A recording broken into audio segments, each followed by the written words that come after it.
Hi, friends. Welcome back. Or just welcome, I guess, if it's your first time here. We actually did some fun family things this week, but we are bad vloggers and no one recorded anything.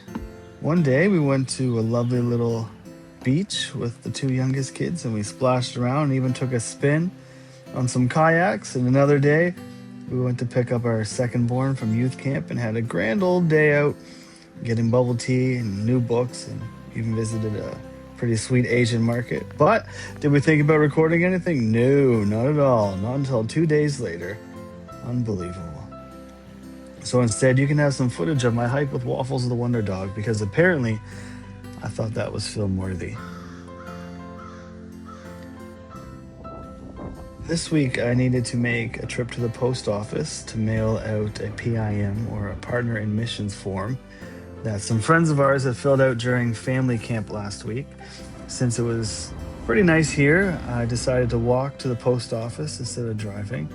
It's only probably, 15-minute walk or so. If you've ever been to our town, it's not very big.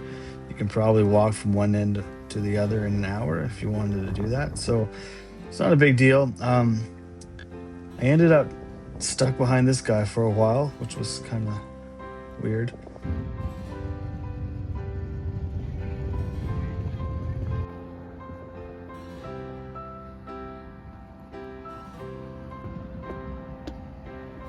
But I got there and mailed it off with no issues and headed on home. On the way home, I decided to take a couple of different side streets just to mix it up.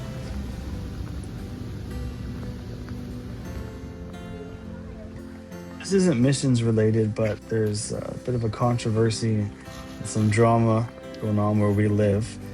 They've decided to close quite a few libraries in our neck of the woods without asking anyone for their opinion and whatever, and people are pretty upset about it.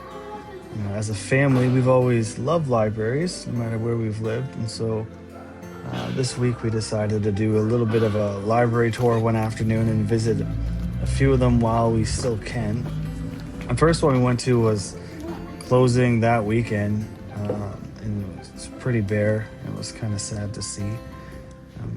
In a world where everything is becoming instant and bogged down with AI and stuff, I don't know, there's just something special about going to a place that's just wall-to-wall shelves filled with books written by actual people, the actual thoughts and actual ideas and imaginations, and being able to read and learn about things you'd never know about any other way, and having your mind open and your imagination stirred, and being able to do that for free. Like, I don't know how you take that away from people.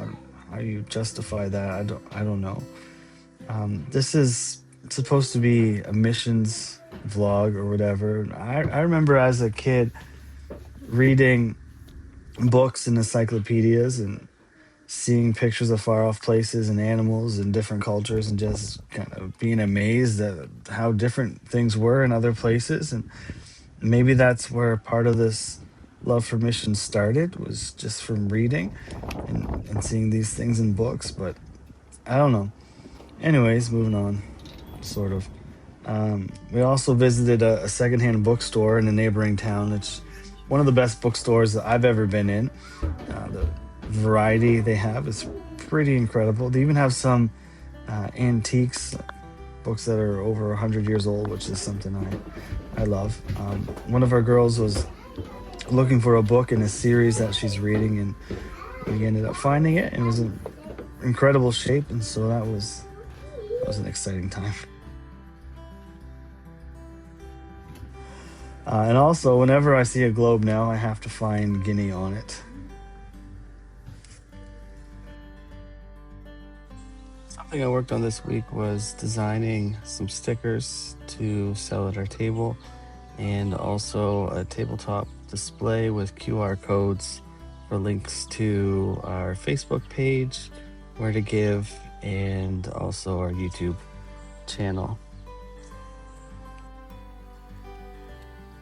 One of the things I've always loved about having missionaries come to our church, even from when I was a kid, And today is when they set up a table with things from their country of calling. I love, and I've always loved looking at the different money that they would have, or photos, or artifacts, or whatever, all that stuff. And um, I always liked buying whatever they were selling. And since we're going to Guinea for the first time, we weren't able to bring things over with us back here to sell, and so we decided to make some things instead. And one of the things decided to make were bags. Our local fabric store has started stocking some African wax prints, which are all the rage in West Africa. And so we bought some fabric along with some plain colored fabric, and we made a few reversible bags to sell at the churches we go to. It's a little bit time consuming, but I managed to get 4 done in a few hours. And for some reason, I didn't get any good shots of the bags themselves, but if you want to take my word for it, I think they turned out pretty nice.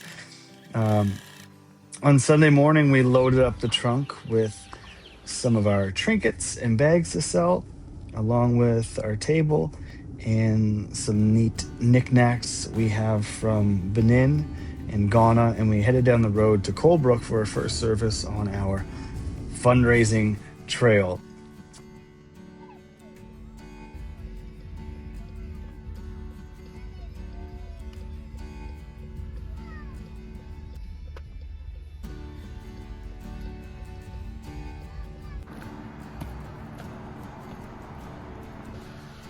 The table did pretty well.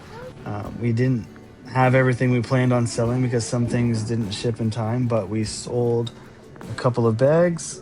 One of our daughters made some pony bead creations, and she sold out. And all in all, we had a really good service. Trisha led worship, and everyone joined in. But for some reason, not one single family member of mine thought to record a clip or two of my wonderful preaching. So unfortunately, you don't get any of that. We decided to aim for 100 total partners in missions. And when we started service, I think we had 96 left, and we managed to pick up a couple more. So that was pretty great on that front. We had a great time for afterwards and hung around and chatted for quite a bit. 10 out of 10 would recommend this church to anyone looking for one. And my brother-in-law is the pastor of that church. So afterwards, we ended up just going to their place, and we spent the afternoon.